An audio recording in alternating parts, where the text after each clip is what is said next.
106.1. Bom dia mais uma vez, todo o pessoal das redes sociais, né? As pessoas que me acompanham tanto pelo rádio, é a única emissora hoje a ter o rádio, que é a FM 106.1. Você está no carro, vai sintonizar, está onde você esteja com o radinho ligado, você vai estar me acompanhando. E pelas redes sociais, através aí do Instagram e através aí também do Facebook. Eu quero aproveitar e mandar um abraço pro pessoal da Lanchonete Água na Boca. Alô, pessoal da Lanchonete Água na Boca. Juliana, bom dia a todos vocês aí, viu? Bom dia o pessoal aí da Água na Boca, ali perto do Postão. Grande abraço a vocês aí, viu? Grande abraço a todo o pessoal que tá aí no Postão, né? Por sinal, é a esposa do Dr. João Paulo, que está aqui comigo hoje, que vai conversar comigo. Ele é esposo da doutora Jaine, que é lá do Postão, né, doutor? Bom dia. Deixa eu só pedir ao pessoal da técnica aqui, já vai. Isso. Tudo bem, doutor? Tudo bem, bom dia, obrigado, Jackson Luiz, pelo convite, agradeço por estar aqui, obrigado aos ouvintes aí de Ourinhos e região. Então, prazer, sou João Paulo Barilha, eu sou neuromuscular, trabalho aqui em Ourinhos na clínica Evoluir. É perto da costelaria. Frente ali a costelaria. E é uma clínica interessante que é multidisciplinar. A gente tem equipe multi lá, tem psicologia, fono, terapia ocupacional. E a gente tem bastante assim, como eu atendo tanto adultos quanto crianças, né? E esse mês de abril é o mês azul, que é o mês com conscientização do TEA, né? Do transtorno do espectro autista. Olha, estou recebendo hoje aqui esse grande profissional, Dr. João Paulo, neuromuscular, neurologista, esposo da doutora Jaine, que é dentista lá no Postão, e ele que trabalha aí com a clínica Evoluir, né? Um grande profissional da área, e a gente está sempre recebendo aí esses grandes profissionais e que vem aqui trazer sempre um ensinamento a mais para nós, né? Tirando muitas dúvidas, principalmente aí nesse mês. É o mês. É o mês azul. O mês da conscientização do transtorno do espectro autista, né? Mês de abril. Que por sinal é um dos temas que hoje está sendo muito bem tratado em todo o Brasil, inclusive até novelas da Globo está colocando esse assunto, né? Sim, exatamente. Inclusive tem um menininho da novela da Globo, das 9, que demoraram, inclusive a mãe, os pais demoraram para descobrir, foi através de uma outra personagem que começou a perceber que o menininho sofria com que era autismo, né? Sofria com autismo. E então hoje é um tema assim muito importante. E a gente tem que tratar isso com muita responsabilidade e com muito amor e com muito carinho também, né? Dr. João Paulo, seja muito bem-vindo ao programa do Jackson Luiz. Nós falamos agora ao vivo aqui, tanto pelas nossas redes sociais, né? E também através do rádio. Então você está pelas redes sociais, Instagram, Facebook, YouTube e mais rádio, muita gente te acompanhando, doutor. Vamos começar falando sobre um diagnóstico, né? O Dr. João Paulo, quais são os sinais precoces que os pais devem observar para identificar o autismo em crianças, doutor? Pois bem, primeiro a criança sempre tem que ter o acompanhamento com o pediatra, né? Então, em geral, as primeiras pessoas que vão notar alguma percepção pode ser a mãe, pode ser a avó, mas pode ser o pediatra, às vezes pode ser até o professor da creche, o professor da escolinha, né?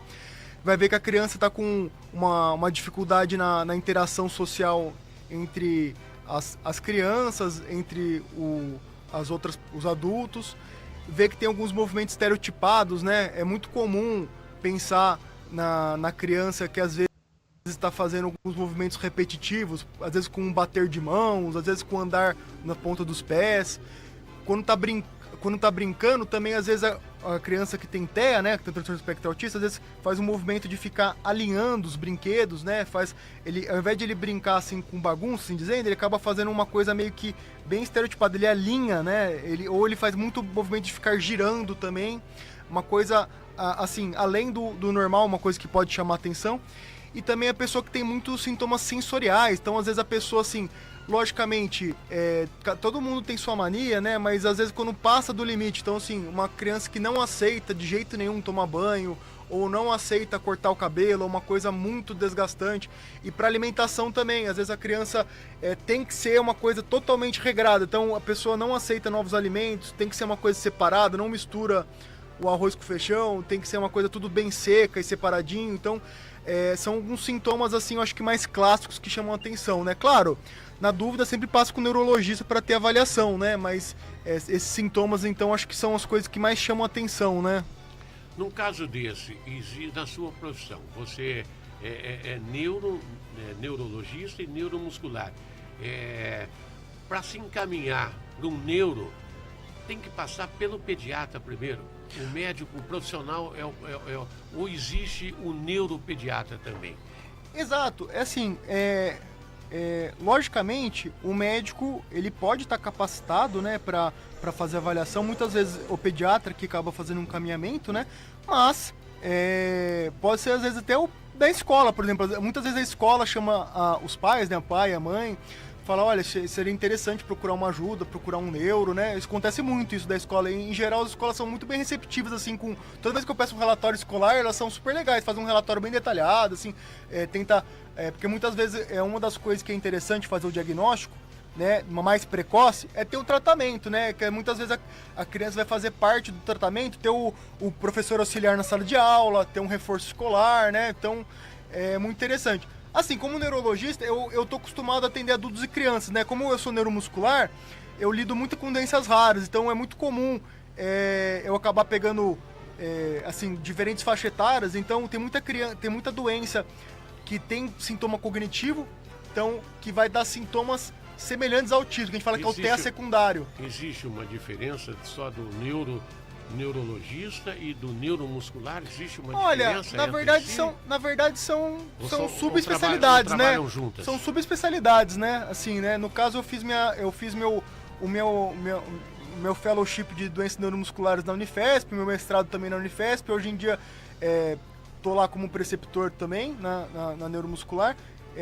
Mas assim, por exemplo, nas doenças neuromusculares especificamente, eu mexo muito com miastenia, com distrofia muscular. Então tem algumas doenças, por exemplo, Duchenne, né, distrofia muscular, que a criança vai ter um comportamento de autista, vai ter um TEA, só que é um transtorno espectro autista secundário a uma doença específica. Então, eu acredito que o neuromuscular tem essa capacidade de sentir também não só o paciente com TEA, mas também procurar outras doenças além do TEA, né? Porque é importante isso. Às vezes a criança tem um sintoma, tem a doença do TEA, mas às vezes pode ter uma doença associada, né? Que nem o meu mestrado é sobre adrenoleucodistrofia ligada ao X, que é uma doença rara, ligada ao cromossomo X, afeta meninos, né? E a criança, às vezes muitas vezes tem o diagnóstico, não é que tá incorreto, mas ela tem um diagnóstico inicial de autismo, de TEA, né? E às vezes a pessoa vai crescendo e vai tendo alterações de dificuldade para andar, começa a ter quedas. Então eu acho que é importante ter, assim, o mais precoce possível, passar num especialista para ter uma avaliação completa. Certo. O senhor disse que nessa especialidade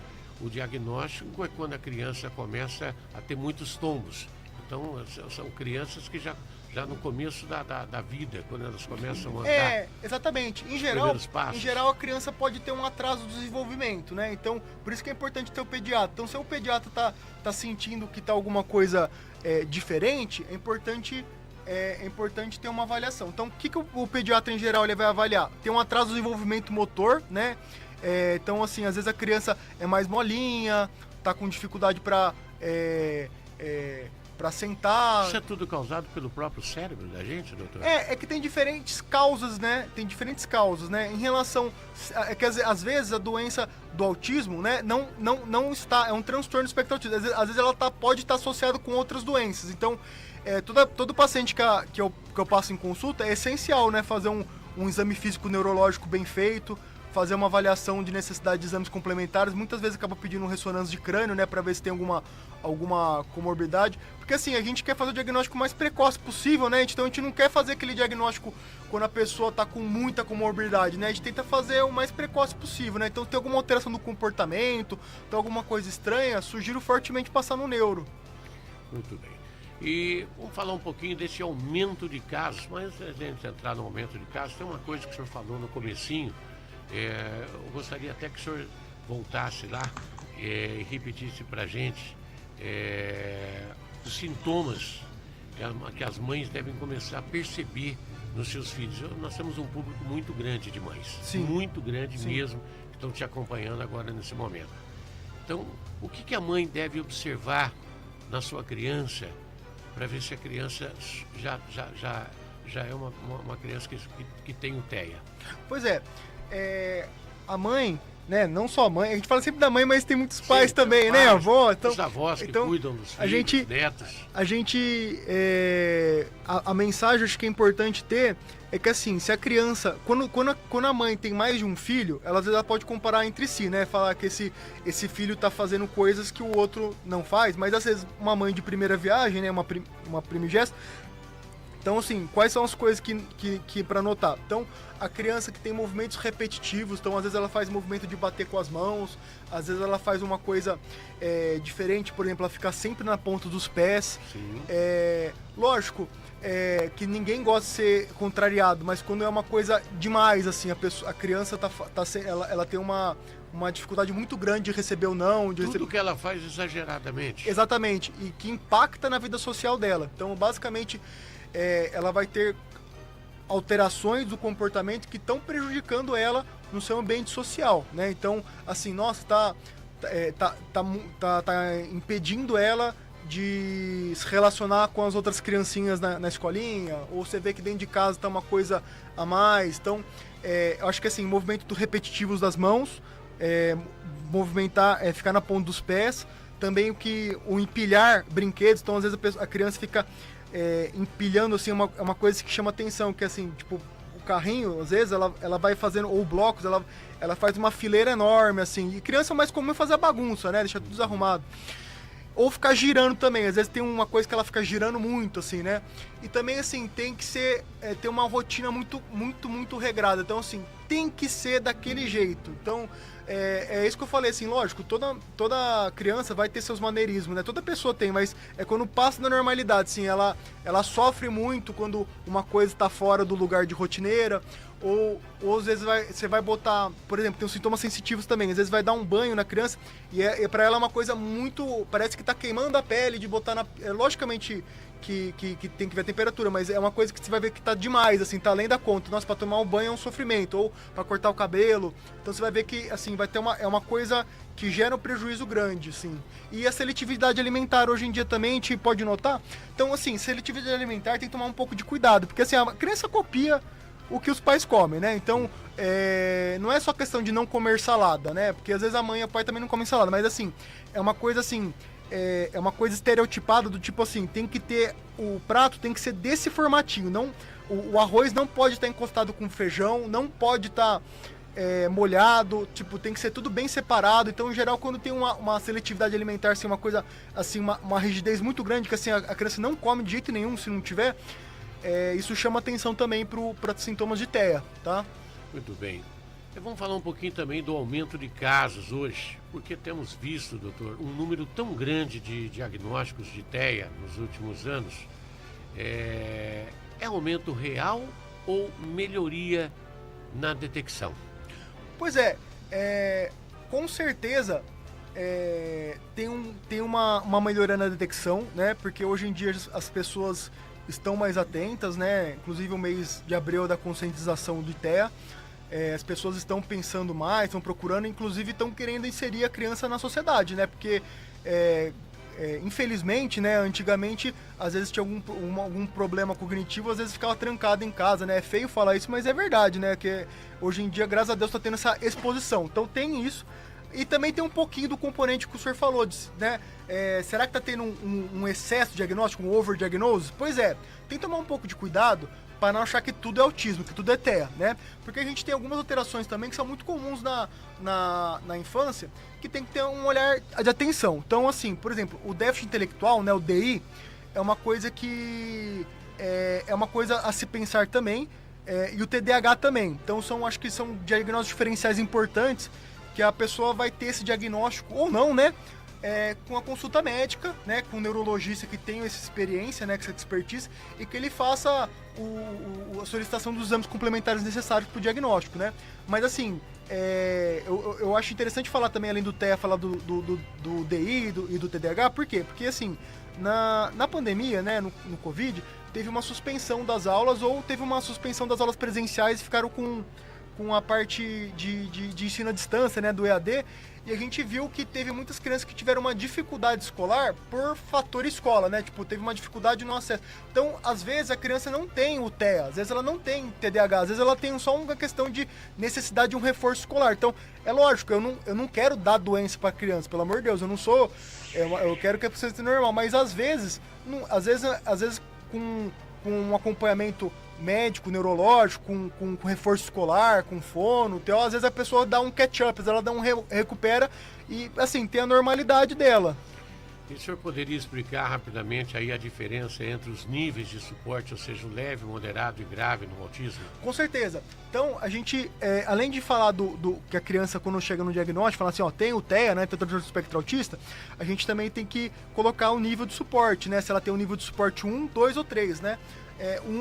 Que ela precisa de ela tem o TEA, mas ela precisa de um apoio, com certeza, mas um apoio leve. Então ela até consegue fazer as coisas do dia a dia, ela tem um sofrimento social sim, mas ela consegue fazer as coisas do dia a dia. O 2 é que ela precisa de um apoio moderado. Então, quando tem o nível de suporte 2, ela já vai precisar de um reforço escolar com um professor auxiliar na sala de aula, vai precisar de uma atenção mais específica. E o TEA nível de suporte 3 é que realmente é uma coisa muito grave. A pessoa, assim, vai ter até uma dificuldade de sair de casa, né? Mas, assim, é claro que não é uma coisa fixa. Às vezes uma criança com TEA nível de suporte 3, fazendo tratamento certinho com neuro, fazendo os remédios necessários, fazendo psicólogo, fono, terapia ocupacional, muitas vezes ela pode melhorar do 3 pro 2, tá bom? Bom, sobre tratamento, qual o papel da neurologia no acompanhamento dessas condições para melhorar a qualidade de vida do paciente, doutor? Pois bem, eu acho que como neuro, eu atuo, assim, principalmente como um coordenador, talvez, assim, o principal médico da criança, né, do adolescente. Por quê? Porque, assim, o principal remédio para o tratamento pro autismo é o tratamento multidisciplinar. Então, é a fonoterapia ocupacional, psicólogo, reforço escolar, professor auxiliar de sala de aula. Mas isso, quem vai coordenar a necessidade vai ser o neuro. Então, que vai fazer o encaminhamento, vai fazer a avaliação. Às vezes, a criança precisa de 1, 2 ou 3 vezes por semana. Então, a gente vai fazer essa apuração. E, lógico, às vezes precisa de fazer alguma medicação para fazer um controle do comportamento para ajudar, né? Então, lógico, a gente nunca quer que a criança fique assim, né? Grog, né? A gente não quer que ela fique grog, desacordada. A gente assim, para ajudar um comportamento, diminuir o sofrimento. Porque muitas vezes a criança que tem o TEA também tem alteração de ansiedade, às vezes tem alteração do sono. Então, muitas vezes a gente acaba colocando um remédio assim para ajudar essa ansiedade ou para ajudar no sono, que é uma coisa que é muito importante, assim, para fazer ela conseguir ter um dia a dia mais normal possível, né? Conseguir fazer suas atividades, que é isso que a gente quer, né? Nosso objetivo é que a criança seja o mais independente possível no futuro, né? Como adulto. Muito bem, já que o senhor falou em adultos, né? Por exemplo, a gente fala muito em criança, criança autista, aquela coisa toda. Agora vamos falar dos adultos.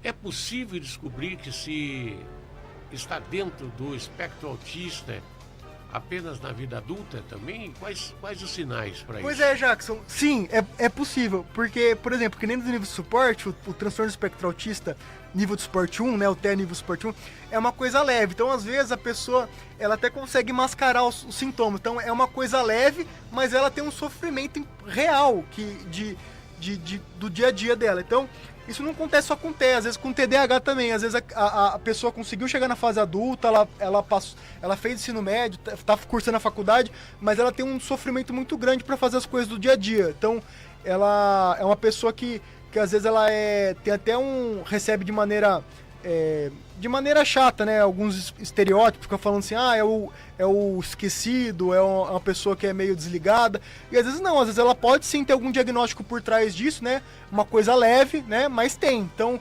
hoje em dia, graças a Deus, tá tendo esse aumento de procura, tá tendo muitos pacientes tanto com TEA, com TDAH de adulto que não tiveram diagnóstico na infância, mas que acabaram recebendo, principalmente pro TEA de nível suporte 1, que é uma coisa mais leve. Ou seja, às vezes a pessoa é adulta, é autismo e não sabe. Exatamente, mas assim, a pessoa teve um nível menor, né? Uma coisa mais leve, mas não quer dizer que ela não tem. Então, muitas vezes, vou dar um exemplo, tá? Acho que é mais fácil. A pessoa está na faculdade, ela até consegue terminar o curso, mas assim, ela tem um estresse muito alto para fazer as atividades dela, no serviço, ela tem um gasto energético muito grande para conseguir fazer as coisas sociais que para os outros são banais. Às vezes esse sofrimento pode estar por trás de alguma doença, então às vezes é importante essa pessoa passar numa avaliação neurológica, às vezes ela pode ter um TEA nível suporte 1, que é uma coisa leve, ou um TDAH, é leve, assim, digamos, que ela consegue ter uma certa dependência, mas não quer dizer que ela não sofra para fazer as coisas do dia a dia, né? Bom, tem um seriado da Globo, né, que mostra um médico, né, com espectro autista. Sim. Né? Como é que o senhor vê aquilo ali? Um profissional, um médico. Pois isso é interessante porque, assim, de fato... Inclusive, ontem a Globo apresenta toda Exato. Toda você vê aquele, né, seria o Good Doctor, né? Esse do Good Doctor, com certeza, ele é um exemplo de TEA nível suporte 1. Que a pessoa consegue, ela tem o autismo, mas ela consegue trabalhar, ela consegue fazer suas coisas até que independente, mas você vê como ele sofre, né? Ele tem uma dificuldade grande pra... Às vezes, assim, você vê que ele é um baita médico, né? Tem uma dificuldade pra... mas ele tem uma dificuldade, sofre um certo preconceito contra os outros colegas, até com o paciente. Depois que o paciente vê que ele tá atendendo uma atenção grande, tá vendo? O QI deles é maior do que o nosso ou não? Então, isso varia, né? É que hoje em dia tem algumas... É que é um transtorno, né, do espectro autista. Então tem várias subformas, né? Tem Asperger, né? Então tem outro... Você falou de seriado, tem outro seriado famoso também, que é o Big Bang Theory, que o personagem principal lá, o Sheldon, ele também tem autismo. Com certeza também é muito provavelmente que ele tem um Asperger, né? Mas assim, é um TEA nível suporte 1 também. A pessoa ela consegue fazer as coisas, mas você vê como ela sofre, né? Ela acaba sendo motivo de chacota e às vezes ela até ofende os outros sem querer, né? Não é uma coisa que é do mal da pessoa, que ela tem uma sofrência, né? Inclusive ontem no seriado, eu acompanho sempre, ele estava com muita dificuldade para tratar de uma outra médica, né, uma estudante de medicina, que também tem o problema de autismo, né, espectro autismo. E ele estava com dificuldade para se relacionar com uma outra pessoa. Existe isso mesmo na vida real? Existe, né? Assim, claramente que a comunicação envolve pelo menos duas pessoas, né? E tem que se comunicar. E é importante a gente estar falando do TEA, porque realmente são pessoas que têm uma patologia por trás com uma dificuldade a mais. Logicamente, você, já que todo mundo tem dificuldades no dia a dia, mas para quem tem o TEA, ela tem uma dificuldade muito maior, né, para fazer. Então é por isso que é importante procurar um atendimento médico, procurar um tratamento para tentar ter uma melhora, né, e para tentar ser digamos assim, o mais independente possível. Claro que a gente tem que ser pé no chão, né, a gente não existe o remédio milagreiro, o tratamento milagreiro, mas a diferença é muito clara das pessoas que têm tratamento, acompanhamento, das pessoas que infelizmente não conseguem fazer, né?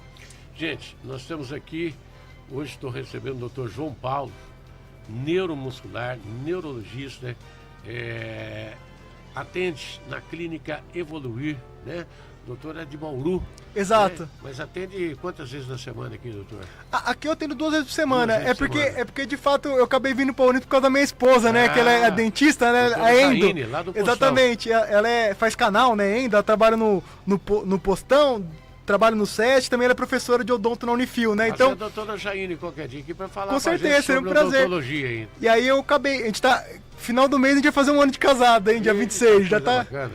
E... Parabéns. E aí, assim, como eu fiz a residência a residência médica, né, de neuro em São Paulo, no IANSP, fiz o fellow de neuromuscular na Unifesp, né, em São Paulo, o mestrado de São Paulo. Então, assim, eu fico lá também como preceptor da Unifesp, eu tenho que ter um pezinho lá em São Paulo. Então, acabo dividindo a semana. Toda semana é meu normal, né? Segunda, terça e quarta em São Paulo, quinta, sexta, sábado aqui em Ourinhos. Falando um pouquinho em neuromuscular, convidando as pessoas, e o que seria um neuromuscular? Pois bem, o neuromuscular nada mais é do que um especialista do sistema nervoso periférico. Então, da parte que comanda... Quando a gente vai fazer um movimento de flexionar o braço, por exemplo, de fechar o pulso, a gente dá um comando do cérebro, né, do sistema nervoso central, vai sair para a medula, vai vir para o nervo e vai vir comandar o do nervinho para o músculo, na junção neuromuscular. Então, o neuromuscular, ele é o médico capacitado de doenças desde o cérebro até a parte do músculo.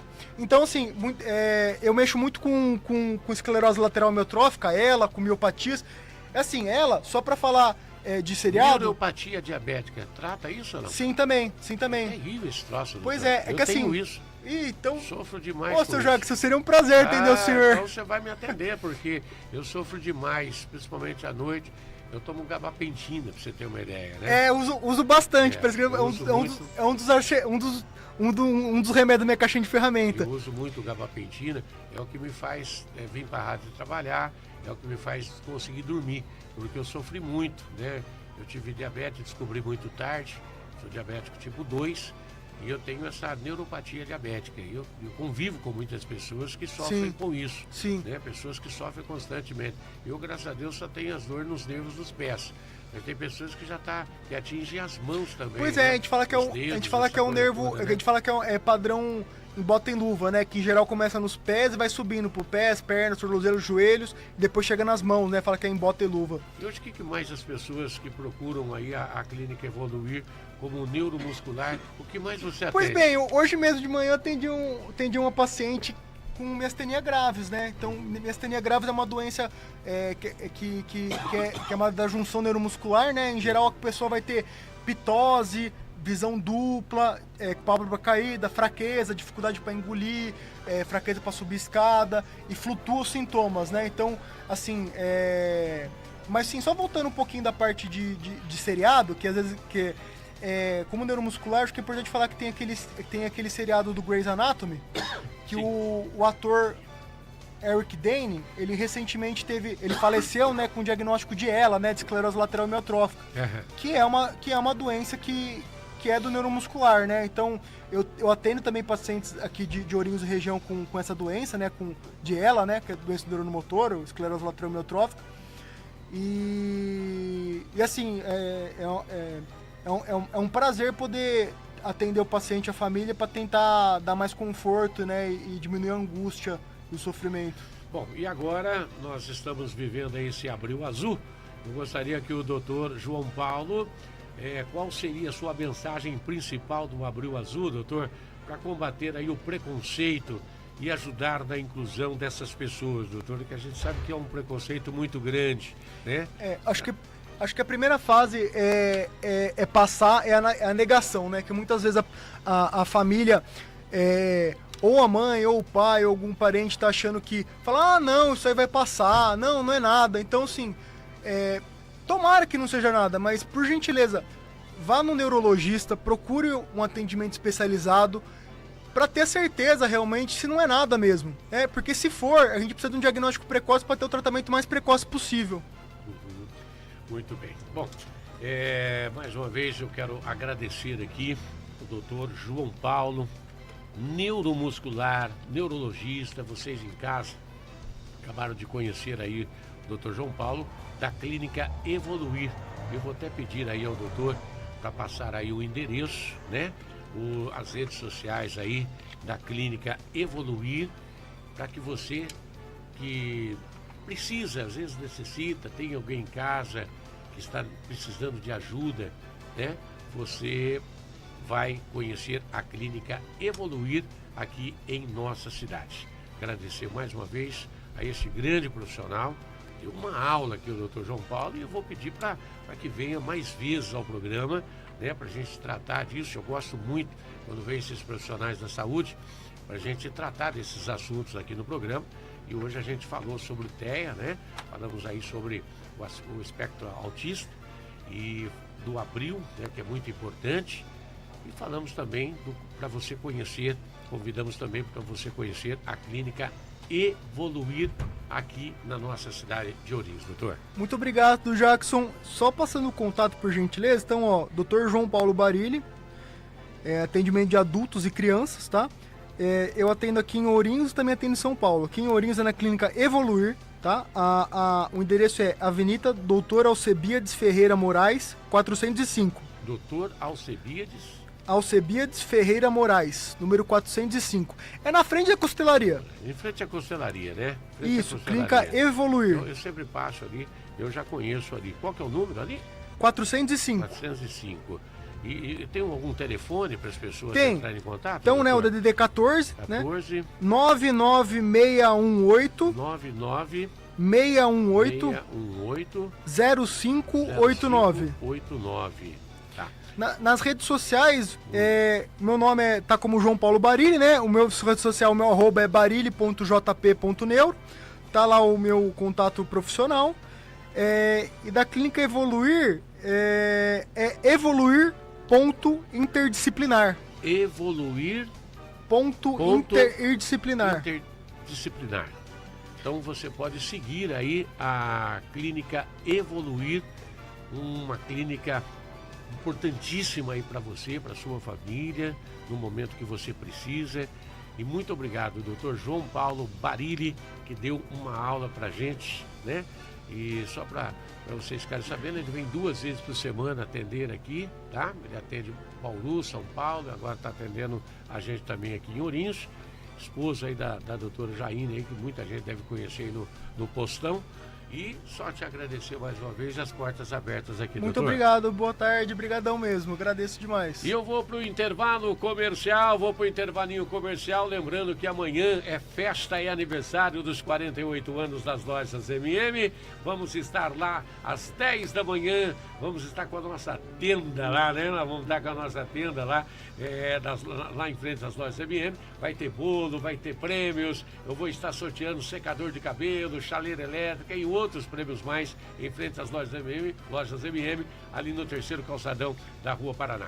Daqui a pouquinho tem sorteio do bolo do mês, do bolo do aniversariante, que eu vou entregar hoje na sua casa. Entrego hoje o bolo aí na sua casa, tá bom? Já tem sorteio aqui do Jackson Luiz e temos o especial do Rei Roberto Carlos, que no próximo domingo o Rei Roberto Carlos estará completando 84 anos e a gente presta a nossa homenagem, viu? 12h, 9 minutos, estamos sextando! Oi, gente, chegou o dia, isso aí, chegou a festa da Lojas MM, hoje, amanhã, uma grande festa aqui, com certeza, com muitas ofertas, uma grande festa